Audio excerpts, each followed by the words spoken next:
Back on Adapt and Respond with me, RJ Young. If you are new to the channel, go ahead and subscribe. Hit that like video and answer the question in the comments below. Do you think Mikey Keene can be QB1 for Michigan? Because I don't. However, we're in the middle of camp, and Chip Lindsey is doing what I expect most offensive coordinators in something like a QB battle is saying. He's doing and saying, yeah, I think Mikey Keene has a shot. But the quote that he gave was pretty interesting. And if you give it a little bit of thought, perhaps you can talk yourself into that too. That's not what I got from it, but I'll give you the quote anyway. He told the Wolverine, I think so. Talking about, QB1 going to Mikey Keene, who transferred in from Fresno State, who also got to play against Michigan last year and spent a little time at UCF, and we'll talk about that here in just a second. One thing he's got is experience, right? He did miss those opportunities, talking about last year, but in some ways, we got Jaden and Bryce a ton of reps, talking about spring practice. Mikey's played in an offense that is similar from our passing game standpoint, so I think the opportunity is still there for him. We'll just see how it plays out. Keane, who has, played more than 2,000 snaps of college football, who has accumulated more than 6,200 yards passing, also played a year in the same system that Chip Lindsey runs at Central Florida. Now, there's that, and there is the idea that you want a guy who knows the system to help educate and prepare the young, more talented quarterback for what is to come, right? Chip Lindsey also had Drake May.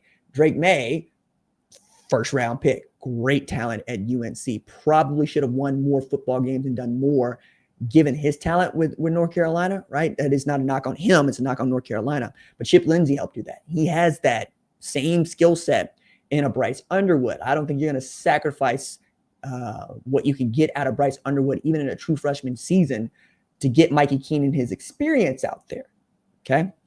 However, the other thing that you have here, along with Jake Garcia, is a capable, experienced starter that knows the system. That's it, right? The thing that is still absolutely ridiculous about Michigan last year is either the most impressive stat or it is the most egregiously engaging in malpractice stat of all time, is that Michigan managed to win 9 games, beat the national champs and Alabama, averaging 5.04 yards per attempt, per pass attempt. And they did it with Davis Warren, with Jack Tuttle, and with Alex Orji. Now, I've beaten that one up because it needs to be beaten up because they basically won 8 games, without a quarterback. But now they got a quarterback. They got 2. They might have 3, depending on how you feel about Jake Garcia. And the last time they had a quarterback, they won the national championship, right? Like that's how that went. It's a different offensive coordinator and it's a different quarterback. But I don't think we're going to see another depth chart at a place with the kind of pedigree and class as Michigan as we did last year. I just think that Sharon Moore and Kurt Campbell overestimated what they had in Alex Orji, and it was downhill from there.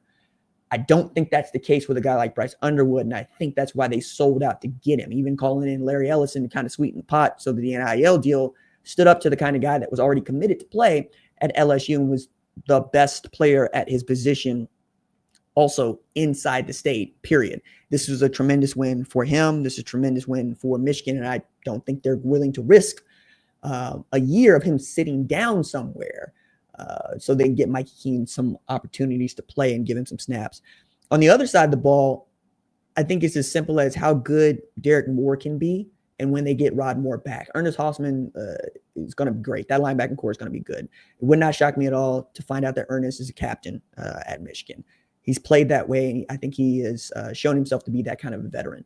But Derek Moore gets to be, I think, what Josiah Stewart was. Like, it's a guy that had 4 sacks and like 37 pressures with fewer attempts at the quarterback than Josiah Stewart. Now, he's also expected to come on because there's no Kenneth Grant there. There's no Mason Graham there. Now, Rashawn Benny might be that guy, right? We'll see.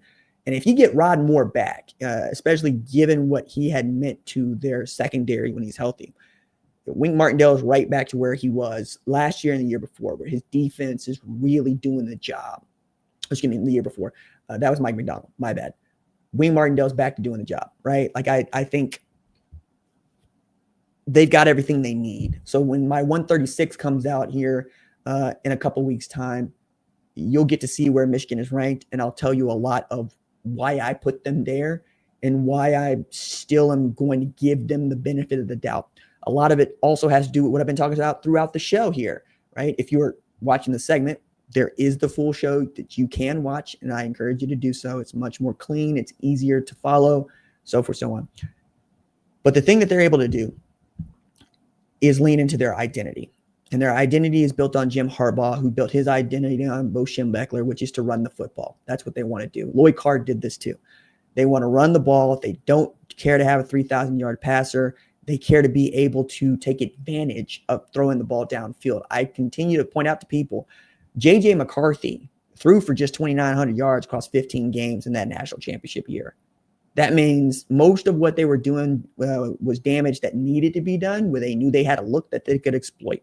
They weren't going to be a pass-first team. They were going to be a run-first, play defense, play action pass team. And JJ was great in those situations, and his legs, his speed gave them the opportunity to get out of bad plays, or when plays broke down, he would get a shot to go do something about it, and it worked. That's the playbook. That is what they're going to try to do once again with Bryce Underwood at quarterback. You got a 1A and a 1B in Justice Haynes and Jordan Marshall, right? You got guys that can carry the load. Your offensive line is going to be pretty damn good because that's just what Sharon Moore's been able to recruit and develop, even as a head coach. If they can develop Donovan McCulley into a star, or Samaj Morgan, or even Fred Moore, then you'll be able to answer my big overarching question for the offense, which is who's catching the passes. Their leading receiver last year was tight end Colston Loveland. You still need a guy like Roman Wilson that can take the top off the defense and be reliable in doing so. Do you need to have a guy like Braylon Edwards? No. Would it be nice? Sure. But it ain't what you got to have. What you got to have is a quarterback that can run the offense, is capable of making a play with his legs when the play breaks down, which is something I'll also say Mikey Keene can do, and a formidable rushing attack. And I think they'll have that. I really do. If you like the longer show, let me know about that in the comments below. Otherwise, I will see y'all on the flip side.